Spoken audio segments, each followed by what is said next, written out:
Hi friends, welcome to ashwinbharathivlog. இன்னைக்கு ஒரு சூப்பரான ஹெல்தியான ரெசிபி தான் பார்க்க போறோம். நம்ம இத காலை உணவாவும் சாப்பிடலாம், ஈவினிங் போல நம்ம ஸ்நாக்ஸ் மாதிரியும் சாப்பிடலாம். ரொம்பவே ஹெல்தியும் கூட. வாங்க போய் எப்படி செய்யணும்னு பார்க்கலாம்.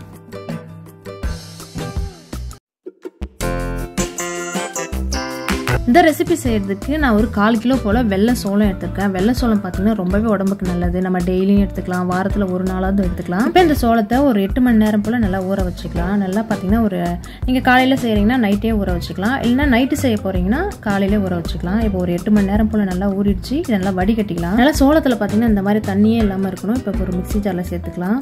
இதுக்கு தேவையான அளவு உப்பு சேர்த்துட்டு நல்லா ரவை பதத்துக்கு அரைச்சி எடுத்துக்கலாம். நல்லா பாத்தீங்கன்னா இந்த மாதிரி கொரன்னு கொஞ்சம் ரவை பதத்துக்கு இருக்கணும். ரொம்பவும் பாத்தீங்கன்னா நைஸா இருக்க கூடாது. இந்த அளவுக்கு பாத்தீங்கன்னா கரெக்டா இருக்கும். இது ஒரு பாத்திரத்துல மாத்திக்கலாம். இப்போ நம்ம அரைச்ச சோளத்தை அவிக்க போறோம். அவிக்கிறதுக்கு ஒரு பாத்திரத்துல கொஞ்சமா தண்ணி ஊத்திட்டு இந்த மாதிரி வெள்ளை துணி வச்சிருக்கேன், அதை எடுத்துட்டு இந்த மாதிரி நல்லா கட்டிக்கலாம். இப்போ நம்ம அரைச்சு வச்சிருக்க மாவை இது மேல சேர்த்துக்கலாம். மேல எல்லா மாவையும் சேர்த்துட்டு இது மேல பாத்தீங்கன்னா ஆவி போறதுக்காக ஒரு குச்சி இல்லைன்னா ஒரு கத்தி வச்சு கொஞ்சம் சின்ன சின்ன ஓட்டையா போட்டுக்கலாம். அப்பதான் பாத்தீங்கன்னா ஆவி நல்லா போகும். மேல மூடுறப்ப பாத்தீங்கன்னா ஒரு தட்டு மாதிரி நல்லா சைட்ல எல்லாம் ஆவி போகாத மாதிரி ஒரு குண்டான எடுத்து மூடிக்கலாம்.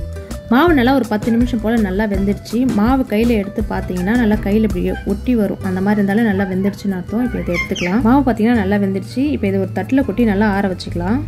நல்லா கட்டி கட்டியா இருக்கும். நல்லா கையாலே நல்லா உடச்சு விட்டு இந்த மாதிரி நல்லா ஆற வச்சுக்கலாம். இதை அப்படியே தேங்காய் பூ சேர்த்து அப்படியே சாப்பிடலாம். நான் இன்னைக்கு கொஞ்சம் சாப்பிட்றப்ப கலர்ஃபுல்லா இருக்கிறதுக்காக ஒரு பவுல்ல இந்த மாதிரி ஒரு கொஞ்சமா துருவின தேங்காய், அதுக்கு மேல சோள புட்டு, அதுக்கு மேல கொஞ்சமா தேங்காய், அதுக்கு மேல கொஞ்சம் புட்டு சேர்த்து இந்த மாதிரி கிண்ணத்துல கொட்டி எடுக்கிறப்ப பார்த்தீங்கன்னா நல்லா கலர்ஃபுல்லா இருக்கும். நல்லா லைனா. அதுக்காக நான் இந்த மாதிரி செய்யறேன். இது பாத்தீங்கன்னா இனிப்பு சாப்பிடாதவங்களுக்கு இந்த மாதிரி செஞ்சு கொடுக்கலாம். அடுத்தது பாத்தீங்கன்னா குழந்தைங்களுக்கு ஈவினிங் ஸ்நாக்ஸ் மாதிரி கொடுக்கறதுக்கு அதுக்கு மேல கொஞ்சமா துருவின தேங்காய், வெல்லம், ஏலக்காய் பொடி கொஞ்சோண்டு இதெல்லாம் சேர்த்து நல்லா பிசைஞ்சிட்டு நம்ம உருண்டை மாதிரி பிடிச்சிக்கணும் கொடுக்கலாம். இல்லைன்னா அப்படியும் சாப்பிடலாம். இந்த மாதிரி சோளத்தை நம்ம காலை உணவா எடுக்கிறப்ப பாத்தீங்கன்னா அந்த நாள் ஃபுல்லா சுறுசுறுப்பா இருக்கலாம். கண்டிப்பா வாரத்துல ஒரு நாளாச்சும் இந்த மாதிரி செஞ்சு சாப்பிடுங்க. நீங்களும் ட்ரை பண்ணி பாருங்க.